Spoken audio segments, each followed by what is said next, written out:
बहुत बहुत स्वागत है प्यारे बच्चों आप सभी का आज की इस वीडियो में। और आज की इस वीडियो में हम डिस्कस करेंगे क्लास 8 का आपका सामाजिक विज्ञान का जो सब्जेक्ट है बच्चों, जिसे आप सोशल साइंस भी कह सकते हैं या फिर एसएसटी। ठीक है, तो आपके 4 अक्टूबर के मिड टर्म के एग्जाम के लिए डीओई की तरफ से एक अभ्यास प्रश्न पत्र जारी किया गया है। ठीक है, जिसे आप प्रैक्टिस पेपर भी कह सकते हैं या फिर सैंपल क्वेश्चन पेपर भी कह सकते हैं आपके मिड टर्म के एग्जाम के लिए, जो कि आपका 4 अक्टूबर 2025 को होने वाला है। ठीक है बच्चों, तो इस वीडियो में हम इसी सैंपल क्वेश्चन पेपर को डिस्कस करने वाले हैं।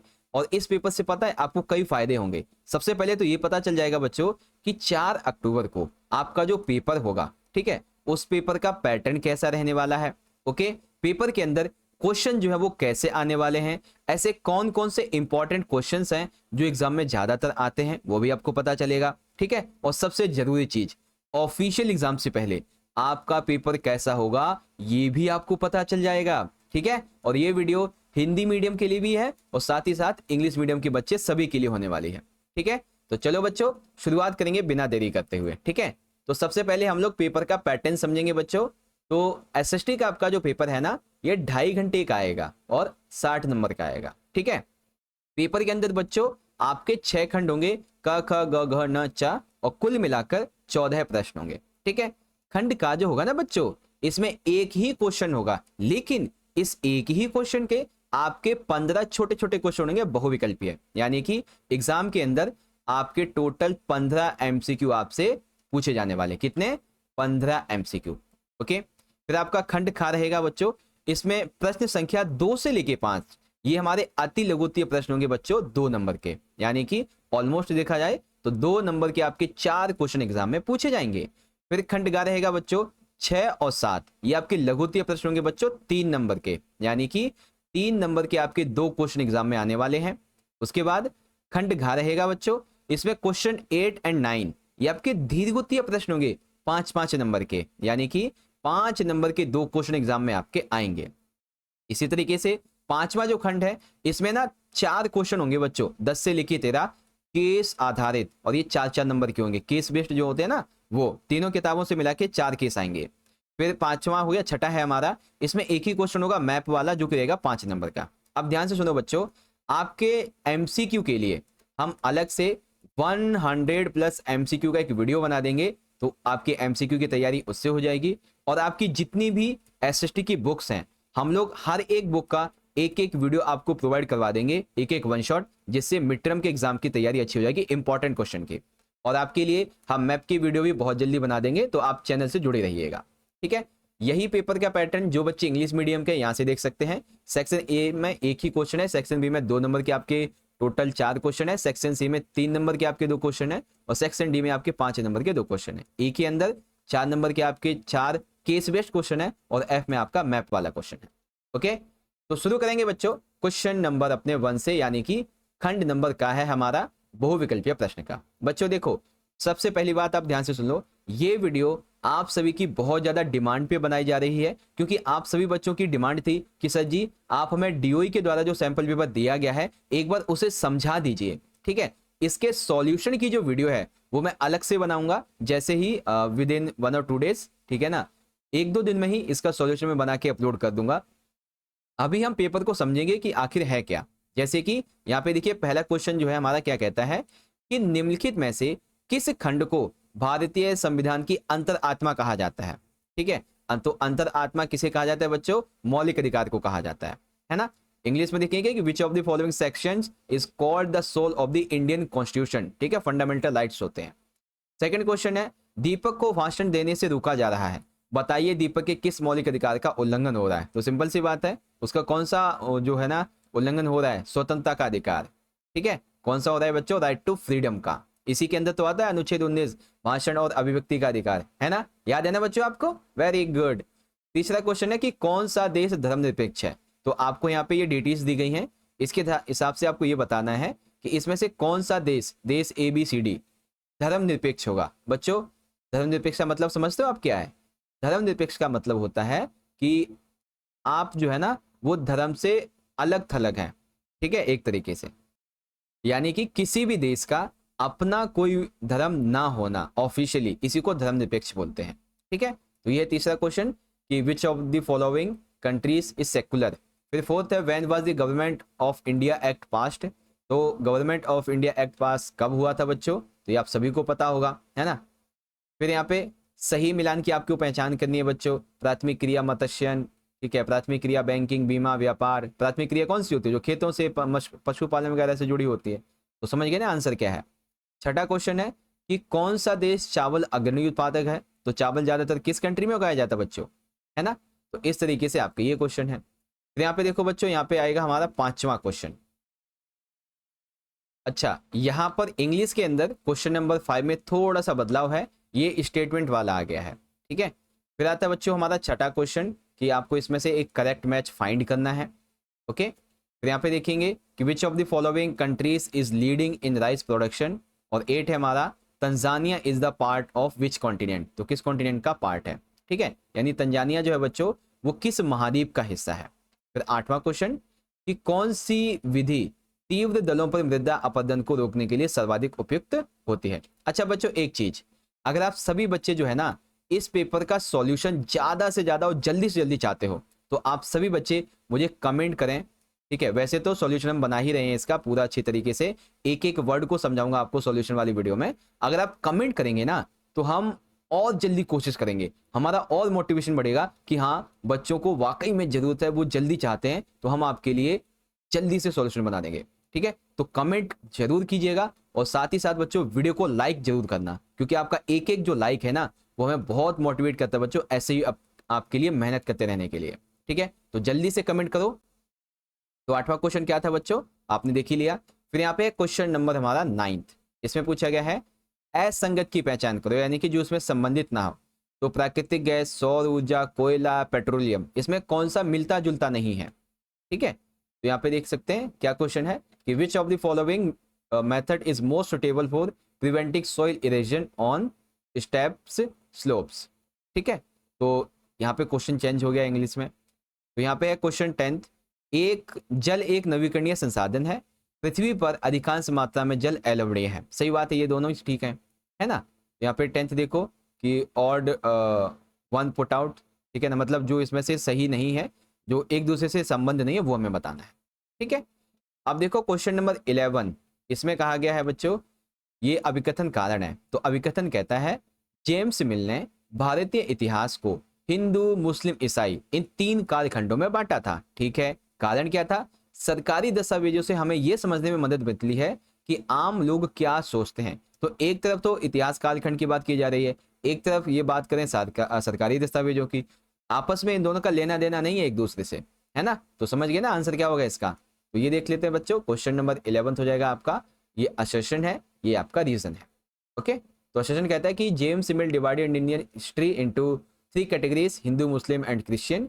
Government documents help us understand what common people think, okay. अब आता है बच्चों हमारा अगला क्वेश्चन नंबर 12th, उचित विकल्प की सहायता से रिक्त स्थान की पूर्ति कीजिए। क्या पहले इंग्लिश फैक्ट्री 1651 में डैश नदी के किनारे आरंभ हुई थी। तो सबसे पहली जो इंग्लिश फैक्ट्री थी बच्चों 1651 में, वो किस नदी के किनारे शुरुआत हुई थी, ठीक है। सेम इसी तरीके से आपका इंग्लिश में यहाँ पे ये हो जाएगा, फिलिंग ब्लैंक्स आपको भरनी है। फिर है क्वेश्चन नंबर 13, सिराजुद्दौला किस वर्ष बंगाल के नवाब बने। तो बच्चों सिराजुद्दौला किस साल जो वर्ष मतलब ईयर था वो जब बंगाल के नवाब बने थे, ठीक है। तो in which year Sirajuddaula become the nawab of Bengal. अब यहाँ पे हमारे 2 क्वेश्चन और हैं। पहला है बच्चों कि चंपारण आंदोलन किस कृषि के विरुद्ध था। तो चंपारण आंदोलन बच्चों किसके विरुद्ध चलाया गया था, सभी को पता होगा इसका आंसर, तो है ना। The Champaran movement was against which agriculture, that is Indigo, है ना। निम्नलिखित में से किस देश किसे शेर ए मैसूर कहा जाता है, ठीक है। तो शेर ए मैसूर इसमें से किसे कहा जाता है बच्चों, आपने हिस्ट्री वाली किताब में पढ़ा होगा कि who among the following was called शेर ए मैसूर, ओके। तो आप सभी ने इसका आंसर आई होप कर लिया होगा अच्छे से। देखो मैं आपको ना इस पेपर का जो सॉल्यूशन है बहुत जल्दी करवाऊंगा, चिंता मत करो, बहुत जल्दी सॉल्यूशन आएगा। लेकिन आप ज्यादा से ज्यादा कमेंट करेंगे और वीडियो को लाइक करेंगे तो हम और कोशिश करेंगे जल्दी से जल्दी लाने की, ठीक है। अब देखो यहाँ पे अब हम शुरुआत करेंगे बच्चों अपने अगले सेक्शन की, ठीक है, जो कि है हमारा खंड नंबर 12 या फिर खंड खा भी कह सकते हैं, सेक्शन भी।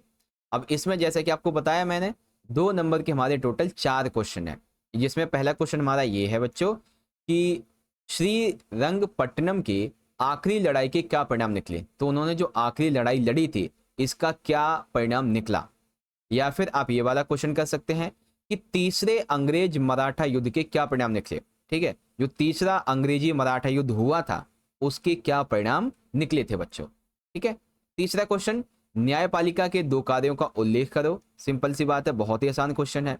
फिर है भारतीय संविधान की किन्हीं 2 विशेषताओं का उल्लेख करिए। तो भारतीय संविधान की तो 2 नहीं 85 विशेषताएं, कोई सी भी लिख सकते हो आप। या फिर अथवा में है आपका सार्वभौमिक वयस्क मताधिकार का महत्व क्या है ना। बहुत ही आसान है ये क्वेश्चन। तो फिर 5वां है सतत पोषणीय विकास की व्याख्या कीजिए। क्या मतलब है बच्चों सतत पोषणीय विकास का। ऐसे ही इंग्लिश में देख लेंगे what was the result of the last battle of Srirangapatnam, what was the result of the third Anglo Maratha war. ठीक है, mention any 2 function of the judiciary, mention any 2 features of the Indian constitution, write the importance of universal adult franchise and explain sustainable development. Okay, फिर यहाँ पे देखेंगे आप तो आपका section C शुरू होता है, यानी कि जिसे हम खंड नंबर गा भी कह सकते हैं। ठीक है, खंड गा है हमारा और इसके अंदर 3-3 नंबर के हमारे 2 क्वेश्चन हैं। तो आओ देखते हैं एक बार। तो छठा हमारा क्वेश्चन क्या है, कृषि के विकास के लिए कोई 2 उपाय सुझाइए। यानी कि अगर आपको कृषि का विकास करना है तो इसके लिए कोई 2 तरीके बताओ। तो सिंपल सी बात है, कई तरीके हैं इसके, जिसमें से 2 बता देने हैं। अथवा दिया गया है संयुक्त राज्य अमेरिका में किस प्रकार की कृषि की जाती है वर्णन कीजिए। तो बच्चों संयुक्त राज्य अमेरिका में कैसी कृषि की जाती है ये आपको यहाँ पे बताना है। 7वां क्वेश्चन है भारतीय संसद के कार्यों का वर्णन करो। बहुत सिंपल सा क्वेश्चन, बहुत आसान सा। कई सारे भारतीय संसद के कार्य हैं। भारत में कानून किस प्रकार बनाए जाते हैं उदाहरण सहित बताओ। जैसे आपने वो महिला संबंधित कानून देखा था ना, महिला संरक्षण अधिनियम, वैसे ही आपको बताना है कि भारत में कानून बनाए कैसे जाते हैं। कोई सा भी एक उदाहरण, जैसे महिला संरक्षण अधिनियम का उदाहरण ले लेंगे आप, है ना। सेम क्वेश्चन इंग्लिश में कि suggest any 2 method for the development of agriculture और describe how agriculture is done in the United States of America. ठीक है, इंडिया के बारे में भी आ सकता है। Describe the functions of the Indian parliament और explain with example how law are made in India. Okay, फिर आता है हमारा अगला खंड नंबर घ है बच्चों, जिसमें हमारे 5 नंबर के क्वेश्चन है। कितने कितने के, 5 नंबर के। क्या क्वेश्चन है, जल संरक्षण हेतु कोई 5 उपाय सुझाइए। तो बच्चों जल के संरक्षण के लिए कौन कौन से 5 उपाय किए जा सकते हैं बताओ। बहुत आसान सा क्वेश्चन है। ठीक है, फिर पॉलिटिकल साइंस से जनहित याचिका का उदाहरण सहित विश्लेषण कीजिए। जनहित याचिका जो है ये क्या होती है, उदाहरण सहित आपको इसे समझाना है। फिर स्वतंत्र न्यायपालिका क्यों जरूरी है, क्या महत्व है एक स्वतंत्र, एक फ्रीडम जो जुडिशरी है इसका। ठीक है, तो सेक्शन डी देखेंगे बच्चों। क्वेश्चन क्या है, analyse public interest litigation with examples, explain the importance of independent judiciary, suggest any 5 method for water conservation. ये आपके इंग्लिश में क्वेश्चन हो गए। ओके, अब यहाँ पे हम देखेंगे अपना अगला सेक्शन जो कि है सेक्शन नंबर ई, ये रहेगा केस बेस्ड। ओके, तो अब जो हमारा अगला खंड शुरू हो रहा है बच्चों, ये है खंड नंबर ई। ठीक है, केस आधारित प्रश्न। तो बच्चों ये आप केस देखेंगे तो यहाँ पे देख सकते हैं ये केस दिया गया है आपका हिस्ट्री से, जनगणना के संबंध में, सर्वेक्षण के संबंध में। तो आपने इसे पढ़ना है। फिर इससे संबंधित 3 क्वेश्चन पूछे गए हैं। सर्वेक्षण के किसी एक प्रकार का उल्लेख कीजिए, जनगणना कितने सालों में की जानी चाहिए या निर्धारित किया गया ये बताइए। ठीक है, और अंग्रेजी सरकार ने देश के विभिन्न इलाकों में सर्वेक्षण आखिर क्यों थे। ठीक है, आखिर सर्वेक्षण इन्होंने किए ही क्यों थे ये बताइए। ठीक है, तो इन सभी के आंसर ऑलमोस्ट आपको इसी में से मिल जाएंगे। फिर यही क्वेश्चन इंग्लिश में देख लेंगे बच्चों। तो mention any 1 type of survey and after how many years was the census decided to be conducted, why did the British government conduct survey of different regions of the country. ठीक है, तो देख लेना बच्चों इसको अच्छे से पढ़ के। अब आता है हमारा अगला पार्ट जो कि है 11th।